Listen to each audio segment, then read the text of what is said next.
Hey everyone, Meinke here from MLive&apos. Joined by Justin Rogers. We're in Seattle where the Lions have just lost 13-10 in just absolutely heartbreaking fashion. I can't even think of a script that would be more heartbreaking than this one, Justin. Given the 0-3 start the Lions had coming into this one, facing really a must-win scenario for any kind of realistic shot at cobbling together a postseason run. Doing it against huge odds in Seattle, against a team that's very good in primetime, very good at home. It only lost here twice in the past three plus years. And then they drive and they get close and on the doorstep, and Calvin's reaching for the end zone, inches away, and the ball comes loose and it goes through the back of the end zone. Just a heartbreaking finish for the Lions. What's your initial reaction to the loss here tonight? You say you can't imagine it. These are the things that happen in this organization all the time. This is Lions-like. There's no other definition for it. It just is another benchmark in the lore of the organization that has had so many stupid ways to lose football games. It's new and creative all the time. This one, it's your star player trying to do too much, fumbling away. I mean, you give me 3 predictions of what happened at the end of that drive, and that's probably one I'm going to throw out there, because it's at this point, you just expect this team to fail. Yeah, I mean, just that juxtaposition too of you have Calvin Johnson, your best player, with the ball in his hand. This is not a role play or whatever. It's the guy you want with the ball in his hand. He's just tied Herman Moore for the team record for career receptions, a huge record. He had done it on that catch. And he's reaching for this game-winning Monday Night Football, game-winning TD on Monday Night Football, and obviously what happens. There's been a lot of immediate reaction, Justin, to the ball and how it got out of bounds. I think it's pretty clear that it was batted by KJ Wright there. Yep. Wright admitted it in the locker room after the game. I was trying to do it intentionally. I was just trying to get the ball out of the end zone. Well, that's against the rules. You can't do that. The NFL has already come out. Dean Blandino's already come out and said, it's a subjective call. It's on the officials. They didn't think it was intentional, but it was intentional. It should have been called. So not going to make the Lions feel any better. And James Ahedibo had some very strong words in the locker room about that, saying that sorry is not enough. Obviously, the Lions were victimized last year against the Cowboys on a pretty crucial play. The NFL apologized to them. 4 games of this year. It's happening again all over. Go back to Jim Schwartz throwing the challenge flag. Stupid rule, but he broke it. Go back to the Calvin Johnson catch rule. Again, I mean, this is just something that's plagued this organization for so long. They're always on the fringe of just winning a game. They're never good enough to put games away early, and I guess you put yourself in these predicaments more consistently when you're a bad team, but I don't know. I mean, I don't want to say all you can do is laugh at it at this point, but that's kind of how it feels. Like it's just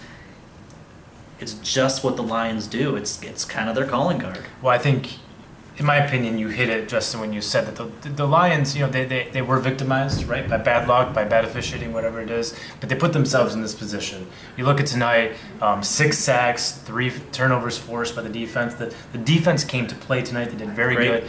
I mean, they really put a lot of pressure on the quarterback. And that's a good player. He was able to get out of the pocket and stuff in the line. Still got after him. Still got some sacks. There's all kinds of pressure all night. But the offense did nothing. It's 15 straight drives now. It's 15 straight drives from the Lions offensively without a touchdown. That's crazy. Without an offensive touchdown. The only touchdown tonight was from Karan Reed. And so that's why they're losing games 13-10, and why they're in games like this with a better offensive performance. And if Calvin Johnson's doing what he's supposed to be doing, and Golden Tate and all these guys, then the Lions aren't in this position to have the officials really take them out of a play like that. That second half was disastrous. Third quarter, they had 4 offensive drives. 3 of them, they had a penalty in that drive, and then another one in the fourth quarter where they had a penalty. They killed their own drives with mistakes. Stupid discipline errors, holding, Riley Reef diving on a grounded defender, which is a personal foul. Yeah, these other guys hurting themselves. They were gifted the ball by Tyler Lockett. Gifted the ball on Seattle's side of the field, just across midfield, and they couldn't do squat with it. This offense is broken right now. There's no other way to say it. It's broken. The defense was broken early in the season. They fixed it. This was a very promising performance. I think you saw the best defensive performance. They did very good against the run. They made Wilson hurt, 6 sacks. There was, he completed his fair share of passes. There was some leakiness in the secondary, but You got turnovers, you got stops, you held Seattle a pretty balanced offense to 13 points. Yep. This is a game the Lions should have won. And they did it. Right. 53 rushing yards for the Lions, 2.9 yards per carry. That's awful once again. It's actually their best running effort since week 1. That's how bad this rushing attack has been. Again, just very few holes, I thought, for Abdullah. And really it was him in the backfield almost all the way. I mean, a couple of carries for Zender and Riddick, but it was Abdullah, just not much opening though. And we're just seeing so many errors up front on the offensive line, and we're seeing them not fixed. And I think that's the most concerning thing of all, because every team goes through struggles. But every time we ask Lombardi or today with Jim Caldwell again, I had asked him, like, this is a thing that's now 21 games old, and you're still having some of the same problems over and over and over. What kind of confidence do you have that you're going to fix them? And they keep saying, well, it's the small things, we're closer than you think, we're closer than what you guys can see. But at some point, enough is enough. At some point, enough is enough. You're 21 games in, you have to be better than this, and there's no excuse that they're not. I'm getting sick of those cliches. I'm getting sick of being told I can't see it. Because what I do is I look at the film and I can see it. And it's so many little errors and keep saying execution, execution, execution. Guess who's responsible for getting those guys prepared to execute? Yeah. Guess who's not putting them in positions of strength to succeed? It's the coaching staff. This coaching staff offensively is letting the team down right now. Like I said, I think the defense is coming around. I think Terrell Austin deserves continued credit because he's missing, again, star players in DeAndre Levy. Defensive line's been a little banged up with Ansah and Nada dealing with injury issues. Austin's doing an admirable job with the talent he has. Lombardi's side of the ball has so much more talent. Calvin Johnson, Golden Tate, Amir Abdullah. Maybe Joique Bell's not in that discussion right now. Eric Ebron is a talented guy. They're doing nothing. What are they averaging now? Under 18 points a game, right? Yeah, it was 18 coming into this game. They scored 3 offensively and 10 overall tonight, so it's good. That's going to go down once again, and that's after 20.1 last year, which was already an abomination. They said it was going to be better. It's really a problem, and it might not get any better anytime soon. You just got Warford dealing with an injury. Now, Eric Ebron, who's basically your only tight end at this point with Brandon Pettigrew out, Ebron suffered a knee injury. We saw reports that it could be an MCL, so that could be a several-week injury. And he's really your only pass catcher. The only guy the Lions have left at that position. Now, they finished this game with 1 tight end, Timothy Wright, a guy they traded for like a month ago. A guy awful. And he really did. He did catch that pass to help set up the Calvin play on the last drive, so we'll give him credit for that. But he really looked awful, particularly as a blocker. He just looks totally overmatched. And the Lions have some severe injury issues, not just a tight end, but also with Haloti Ngata suffering a calf injury, Tyron Walker suffering what appears to be a season-ending ankle injury. Travis Lewis also went out in this game, so lots of injury issues for the Lions. The defense was able to play through it, the offense was not. You know, I look at Wright and I wonder if he's a perfect example of what I want to illustrate, because he's supposed to be a very smart guy, picks up offensive schemes. There was a very nice article about it from Monday Morning Quarterback about just how quickly he can pick things up. He can't figure out this blocking scheme. He can't. He is whiffing so badly. He's just missing his assignments.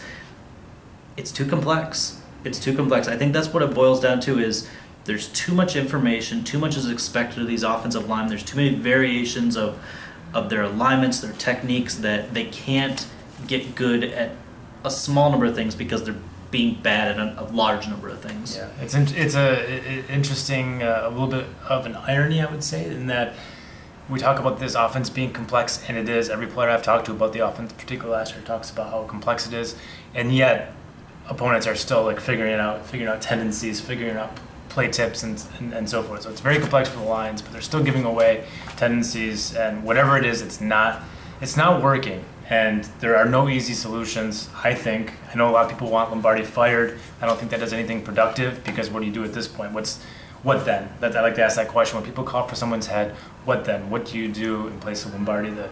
It takes an offseason to put in a scheme. You can't just scrap the whole thing now. And you also can't take away the play calling duties, I think, because then he just becomes this scapegoat on the team or whatever for what's happened, and he's powerless, and that's a really awkward position. I don't think Caldwell will do that. So I think they're stuck with the offense. There's no real easy solutions. The offensive line has to play better, I think, to start, but that just hasn't happened. And I think at this point there's no hope, no realistic hope that the offensive line figures things out. Yeah, I know they last year they condensed the playbook, even if it was just for a week or two. I still think the solution right now is not condensing the playbook, it's condensing the offensive line's blocking scheme. Narrow it down to a percentage of what they do now. Maybe it's 50%, maybe it's 75%. I don't know. I don't have the exact number, but reduce the number of scheme technique changes that they have to do in so many different plays.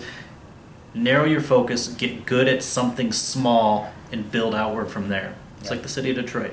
Just find a small area, build out. The Lions are 0-4 after another loss. This one just in, again, gut-wrenching fashion. Now the Lions have a short week ahead of them after the West Coast trip. Have to face a pretty good Cardinals team that itself is coming off a loss and will be looking to get back on track. There's just no easy breaks for the Lions at this point in terms of the record, in terms of the injuries, in terms of the opponents. You're looking at it, I think at this point, a lost season, and there's still 12 games to go. For Justin Rogers, I'm Kyle Meinke. We are MLive. Keep it right here.